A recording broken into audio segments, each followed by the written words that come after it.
பெட்ரோலிய பொருட்களின் விலை உயர்வினால் பாதிக்கப்படும் ஆட்டோ ஓட்டுநர்களுக்கு மகிழ்ச்சி தரக்கூடிய செய்தியாக பழைய ஆட்டோக்களை எலக்ட்ரிக் ஆட்டோக்களாக மாற்றும் தொழில்நுட்பம் கண்டறியப்பட்டுள்ளது. சென்னையை சேர்ந்த ஒரு நிறுவனம் அறிமுகம் செய்துள்ள இந்த புதிய ஆட்டோ நல்ல வரவேற்பை பெறும் என எதிர்பார்க்கப்படுகிறது. இது பற்றிய ஒரு செய்தி தொகுப்பை இப்போது பார்க்கலாம். நாள்தோறும் உயர்ந்து வரும் பெட்ரோல் மற்றும் டீசல் விலையை சமாளிக்க முடியாமல் விழிபிதுங்கி நிற்கும் ஆட்டோ ஓட்டுநர்களுக்காக சென்னையை சேர்ந்த தனியார் நிறுவனம் எலக்ட்ரிக் ஆட்டோக்களை அதிக அளவில் சந்தைக்கு கொண்டுவரும் முயற்சியை தொடங்கியுள்ளது. பழைய ஆட்டோக்களில் ஏற்கனவே உள்ள இன்ஜின்களை அகற்றிவிட்டு அதற்கு பதிலாக VVE ஆட்டோ கிட் என்ற எலக்ட்ரிக் பேட்டரியுடன் கூடிய சாதனங்களை இந்நிறுவனம் பொருத்துகிறது. இதன் மூலம் பெட்ரோல் டீசல் நிரப்புவதில் இருந்து ஓட்டுநர்கள் தப்பிக்க முடியும். அனைத்து வகை எலக்ட்ரிக் வாகனங்களைப் போல் கியர் இல்லாமலேயே இந்த ஆட்டோக்களை இயக்க முடியும். மேலும் சுற்றுச்சூழலுக்கு பாதுகாப்பை ஏற்படுத்தும் வகையில் ஒலி மற்றும் காற்று மாசும் இதனால் குறைகிறது. இந்த வண்டியில் எந்த வைப்ரேஷன் கிடையாது. கார் போல் செல்லக்கூடிய வண்டி ஓடுகிறதா இல்லையா என்று டிரைவருக்கு தெரியாது. அந்த அளவுக்கு அமைதியாக ஓடக்கூடிய வண்டி. அடுத்தது சவுண்டு கிடையாது. நீங்கள் இந்த ஆட்டோ செக்மெண்ட் பார்த்தீங்கன்னா ஷேர் ஆட்டோ ஓடுறது எல்லாமே அதிக சவுண்ட் பொல்யூஷன் உண்டு. அந்த பொல்யூஷன் குறையும் போது மனிதர்கள் அதில் நிம்மதியாக பயணம் செய்ய முடியும்.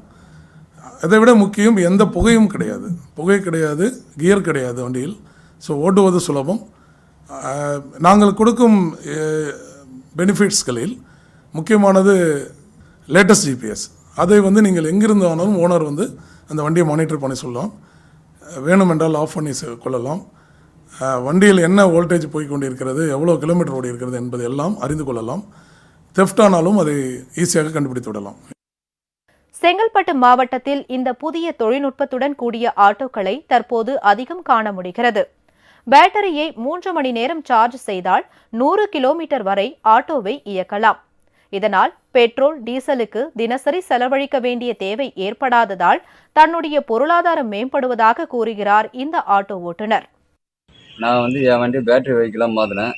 இப்போ பழைய வண்டிக்கு இந்த வண்டிக்கு நான் டிஃப்ரெண்ட் பார்க்கும்போது பழைய வண்டி எனக்கு வைப்ரேட் ஆகும், சவுண்ட் அதிகமாக இருக்கும், பேக் பெயின் வரும். 2 மாதமாக இந்த பேட்டரி வெஹிக்கிள் ஓட்டுறதுனால எனக்கு எதுவுமே பெயினிங் கிடையாது, இது ஒரு டென்ஷன் மிஷின் எதுவுமே கிடையாது. நான் மற்ற வண்டிக்கு 250 ரூபாய் டீசல் போடுவேன். இப்போ இந்த வண்டிக்கு நான் 3 மணி நேரம் சார்ஜ் போட்டு 40 ரூபா தான் எனக்கு ஆகுது. மீதி எனக்கு காசு சேவ் ஆகுது டெய்லியும். இதனால் ஒரு 500 600 ரூபாய் எனக்கு எக்ஸ்ட்ரா வருமானம் வருது. இது நான் நைட்டில் சார்ஜ் போடுவேன். 3 மணி நேரம் சார்ஜ் போட்டு ஃபுல் பண்ணி ஆஃப் பண்ணி வச்சுருவேன். இது காலைல நான் எடுத்து 100 கிலோமீட்டர் ஓட்டுறதுக்கு மதியம் ஆகிடும். சார்ஜ் போட்டு சாயந்தரம் ஈவினிங் ஒரு 4 மணிக்காக வண்டி எடுத்து ஒரு 8:30 9 மணி வரைக்கும் ஓட்டுவேன். இன்னொரு 100 கிலோமீட்டர் ஓட்டுவேன். அதிக இரைச்சல் இல்லாத இந்த எலக்ட்ரிக் ஆட்டோக்களில் பயணம் செய்வது தங்களுக்கு மன அமைதியையும் புதிய அனுபவத்தையும் ஏற்படுத்தி கொடுத்திருப்பதாக பயணிகளும் மகிழ்ச்சி தெரிவிக்கின்றனர். வண்டி ஸ்மூத்தாக போகுது சார். சவுண்டு பொல்யூஷன் சவுண்டு அதெல்லாம் எதுவுமே இல்லை. வண்டியில் போகிறதுக்கு சும்மா பக்காவாக இருக்குது சார். மற்ற வண்டிகளை விட இந்த வண்டி லுக்காக இருக்குது சார். போகிறதுக்கு சேஃப்டியாக இருக்குது சார்.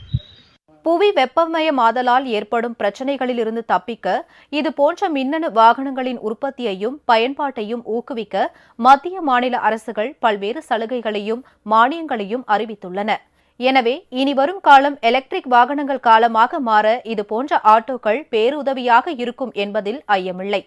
ராஜ் செய்திகளுக்காக